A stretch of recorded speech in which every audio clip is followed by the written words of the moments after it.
السلام الله عليكم ورحمة الله تعالى وبركاته. كلنتي وعنا ونكسن داود الواحد كسر واتان قضبضة ورك كوا وجدور كورونا وحقيب كنا قنية دولة فترة كصوماليا يا قرشين يسويني حرير كوجرت إمارات كعربتها هذا ومحيتها صوبته وين دولة إمارات كحرير كوجر يسويدوا الأوجا إن إمارات كوسامين وين كلها صوماليا محاسة كجرا إن إمارات كوجدال كريحيو أقونسي إسرائيل صومالي لان لنا عكلا قضبضة كلام وحقيب كنا قنية مدحينها مامل كاسي صومالي لان إسكي سمدح برنامج السوق واقع عبد الرحمن عرو oo la filayo inuu safar ku tago magaalada Tel Aviv ee caasimada dalkaasi Israa'iil iyadoo sidoo kale aqoonsiga Soomaaliland hadalheen weyn uu ka dhaliyay caalamka dhinaca kalena khilaafka siyaasadeed ee u dhaxeeya Soomaaliland iyo sidoo kale Djibouti oo cirka isku sii shareeray kadib markii dawladda Djibouti ay guud ahaanba qaadacday kana soo horjeestay aqoonsi beenaadkii Soomaaliland ay ka heshay Israa'iil dhinaca kalena agaasimihii hay'adda nabad-sugidda iyo sirdoonka qaranka ee Fahad Yaasiin Xaaji Daahir oo war la yaab leh ka soo saaray aqoonsigii Soomaaliland isagoo qodobo muhiim ah u soo qaatay in aanan Soomaaliland marnaba loo aqoonsan doonin dalka madax banaan Soomaaliya hadaba waxaan kula wadaagi doonaa qodobada la yaab kale ee Fahad Yaasiin Xaaji Daahir oo markaasi ka soo xigtay isagoo u sababay in Soomaaliland aanan loo aqoonsan karin inay ka madax banaan tahay Soomaaliya qodobadaas iyo sidoo kale markii qodobo kale ee nagu soo kordho ayaan kula wadaagi doonaa saaxiibayaal balse intaan qodobadaas iyo sidoo kale macluumaadka kula wadaagin waxa ka codsanaya inaad YouTube-keena subscribe saarto oo aad gambalelka furato kamid noqoto saaxiibada halkan markasta aan ugu baahino wararkii ugu dambeeyay arrimaha Soomaalida iyo caalamka fadlan muuqaalkan like saar sina share gareey wixii fikirkaaga qaybta hoose ee faalada noogu reeb baad ku mahadsan tahay daawashada iyo sidoo kale la jaanqaadka mararkeena mahadsanid daawada mar kale soo dhawaada ayna ku bilowno Xasan Sheekh Maxamuud ayaa waxa uu safiirkii Imaaraadka u fadhiyay dawladda federaalka Soomaaliya degdeg ugu yeeray magaalada Muqdisho isagoo sidoo kale kaga arinsanaya in Imaaraadka saameyn weyn uu ku yeeshay heshiiskii Soomaaliland ay ka heshay Yahuuda madaxweynuhu waxa uu guud ahaan qaadacay sidoo kale inuu xiriir ku jiro Imaaraadka Carabta isagoo Imaaraadka Carabta xiriir dhow la leeyahay maamulada dalka ka jira oo ay ugu horeeyaan maamulka markaasi iskiisa madax banaanida isugu dhawaaqay ee Soomaaliland iyo sidoo kale Jubbaland iyo sidoo kale Puntland isagoo Imaaraadka markaasi goobo muhiim ah uu ka degan yahay magaalooyinka markaasi oo xiriirka kaga leeyahay maamul goboleedyada dalka kala jira oo markaasi khilaaf xooggan kala dhaxeeya dawladda federaalka Soomaaliya ayaa guud ahaanba waxay sheegtay in xiriirka guud ahaanba ay u jiri doonto Imaaraadka Carabta oo sidoo kalena markaasi ilaa haatan gadaal ka dhixay ay leeyihiin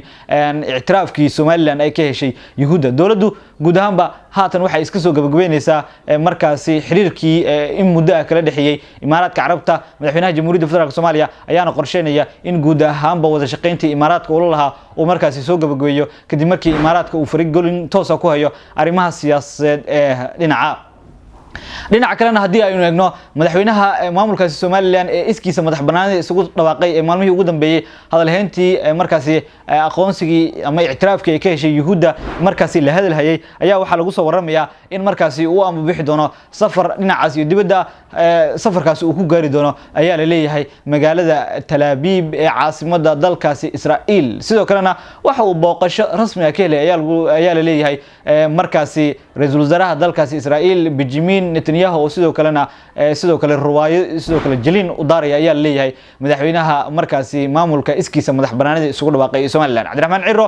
iyo wafdi uu hogaaminayo ayaa la leeyahay sanadka cusub ee maanta bilowga ah ayaa la filayaa in January dhexdeeda uu safar booqasho oo la yaab leh uu ku tago magaalada Hargeysa waxaana safarkan ujeedadu uu daaran yahay ayaa la leeyahay in Cabdiraxmaan Ciro iyo sidoo kale Netanyahu ay ka wada hadlaan arrimaha markaasi aqoonsiga oo Israa'iil ay ku dhawaaqday in Soomaaliland ay ka madax banaan tahay Jamhuuriyadda Federaalka Soomaaliya shirkaasi ayaa waxa la leeyahay waxa loogu wada hadli doonaa in markaasi iskaashiga labada dal waa sida ay iyagu sheegeen waa sida ay aaminsan yihiin in Soomaaliland ay tahay dalka madax banaan Soomaaliya sidoo kalena Israa'iil iyaduna tahay markaasi dawlado ka tirsan kuwa caalamka ayaa la leeyahay inay ka wada hadli doonaan arrimaha sidoo kale amniga iyo sidoo kale dhaqaalaha iyo sidoo kale arrimaha iskaashiga waxaana lagu soo waramayaa in shirkaasi looga hadli doono in Israa'iil ama Yahuudu ay saldhigyo waaweyn ka samaysan doonto ayaa la leeyahay magaalada Hargeysa ee caasimada maamulka Soomaaliland kadib aqoonsigii markaasi Israa'iil ay u fidisay ayaa la leeyahay Soomaaliland safarka madaxweyne Cabdiraxmaan Ciro ayaa lagu soo waramayaa in markaasi uu diiradda saaran yahay in ay wada xoojiyaan ayaa la leeyahay in i'tiraafkii markaasi Israa'iil ay markaasi ku sheegtay in Soomaaliland ay tahay dalka madax banaan Soomaaliya waa hadii ay u suurto gasho iyadoo wadamo badan oo caalamka ay ka tirsan yihiin sidoo kalena markaasi ururka qaramada midoobay ay guud ahaan qaadaceen in marnaba aan la kala qaybin karin dhulka madax banaanida iyo sidoo kale Jamhuuriyadda Federaalka Soomaaliya iyadoo guud ahaan markaasi dagaalka diblomaasiyadeed ee u dhaxeeya Somaliland iyo sidoo kale dowladda federaalka Soomaaliya ay markaasi ku gacan sareysa ayaa lagu soo waramayaa in dowladda federaalka Soomaaliya dhinaca kalena waxa lagu soo waramayaa in khilaaf siyaasadeed uu cirka isku shareerayo kaasi oo u dhaxeeya ayaa la leeyahay markaasi dowladda Djibouti iyo sidoo kale maamulka Somaliland ayaa lagu soo waramayaa ayaa la leeyahay in markaasi safiirkii u fadhiyay Djibouti ay guud ahaanba markaasi ku soo celisay magaalada Hargeysa sidoo kalena degdeg ay ugu yeertay inuu soo caga dhigto ayaa la leeyahay magaalo madaxda koowaad ee maamulka Somaliland ee Hargeysa. Djibouti oo aan ognahay in xiriir dhow u leeyahay dowladda federaalka Soomaaliya sidoo kalena markii ay timaado midnimada iyo sidoo kale madax banaanida dhuleed ee Jamhuuriyadda Federaalka Soomaaliya oo meel cad ka istaagay sidoo kalena ayaa lagu soo waramayaa in khilaafka uu salka ku hayo kadib markii dowladdu Djibouti markaasi ayaa la leeyahay in ay taageertay madax banaanida dhuleed ee Jamhuuriyadda Federaalka Soomaaliya. Somaliland ayaa guud ahaan ka soo horjeestay in markaasi Djibouti ay taageerto dowladda federaalka Soomaaliya waxa ayna sheegtay in markaasi Somaliland in la aqoonsado Djibouti ay ka xuntahay. Waxay leeyihiin Djibouti oo dal yar ah muxuu ku diidan yahay in la aqoonsado Somaliland oo markaasi ka baaxad weyn ayay leeyihiin madaxda ugu sareysa ee maamulka Somaliland ee ugu horeeyo madaxweynaha maamulkaasi Cabdiraxmaan محمد عبد الله عيرو iyadoo khilaafkan saacadii ugu dambeeyay urka isku soo shareeray sidoo kalena madaxweynaha maamulkaasi Somaliland uu qaadacay sidoo kalena uu sheegay in Djibouti ay markaasi tahay dalkii ugu horeeyay ee ka soo horjeestay aqoonsiga Yahuudi ay ka heshay Israa'iil. Madaxweynaha dowladda Djibouti ayaa haatan noqonaya geesiga ugu horeeyay ama madaxweynihii ugu horeeyay ka soo horjeestay ictiraafkii beenaadka ahaa ee Somaliland ay ka heshay Yahuuda. Djibouti iyo sidoo kale dowladda Soomaaliya waxa ka dhaxeeya xiriir dhow maadaama ay yihiin laba dal oo walaalo ah sidoo kalena ay ka dhaxayso midnimada Soomaaliya. Cabdiraxmaan Ciro ayaa iyaguna markaasi waxa la leeyahay in guud ahaanba uu xiriirku u jiro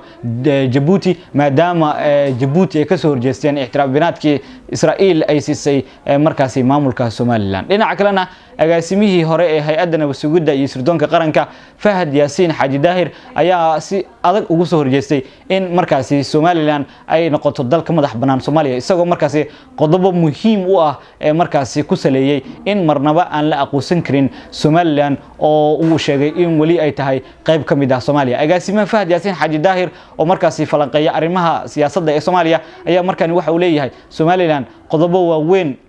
ayuuna markaasi ku baahiyay bartiisa Facebook gaar ahaan waxa uu leeyahay Somaliland miyaa la aqoonsaday mise dhagahayga ayay sheegayaan in markaasi Somaliland la aqoonsaday. qoraal yar oo uu ku baahiyay bartiisa Facebook oo kumanaan shacab Soomaaliyeed ay ka falceliyeen waxa uu leeyahay waa musiibo marka hogaamiye uu dalkiisa u horseedayo talaabo uusan siyaasad ahaan iyo sidoo kale sharci ahaan midna u fahmin oo uu kala jeedo. Cabdiraxmaan Ciro waxa uu qiyaanayaa shacabka reer Somaliland wax aqoonsi kama helin Israa'iil oo golaha fulinta ama markaasi baarlamaanka midna aan la soo marsiin oo xitaa xeerarka iyo sidoo kale qawaaniinta ay Israa'iil leedahay kuma qotonta ayuu leeyahay ictiraafkani la sheegay in ay heshay Somaliland. Waxa uu kala jeedaa wali macnaha dastuurkii ama markaasi baarlamaankii Israa'iil oo xitaa iyadoo ay lahayd wali lama marsiin ayuu leeyahay in Somaliland ay aqoonsi ka hesho markaasi Yahuuda.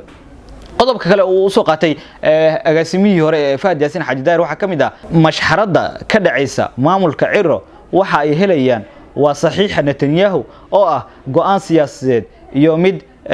dictator oo maamul oo kaliya ah. Hoggaanka Netanyahu hadii uu isbedelo ama xaaladaha gobolka ay wax ku soo kordhaan warqad oo kale oo dikreeto ah ayaa lagu burin karaa ayuu leeyahay ama in laga aamuso oo aanan lagu dhaqmin ayaa suurtagal ah. macnaha hadii Netanyahu uu macnaha xilka ka dago waxa leeyahay guud ahaanba aqoonsiga Somaliland ee beenaadka meesha ayuu ka baxaya sidoo kalena waxa la macquul ayuu leeyahay in markaasi laga aamuso aqoonsiga Somaliland. dhinaca kalena waxa uu leeyahay wuxuu fariin bogaadinayo sidoo kale dhiirigelin u diray shacabka ku dhaqan magaalada Hargeysa iyo sidoo kale dhammaan shacabka reer Waqooyi. waxa uu leeyahay shacabka Somaliland ha ogolaanina in maamulka Ciro uusan wax sharciyad ah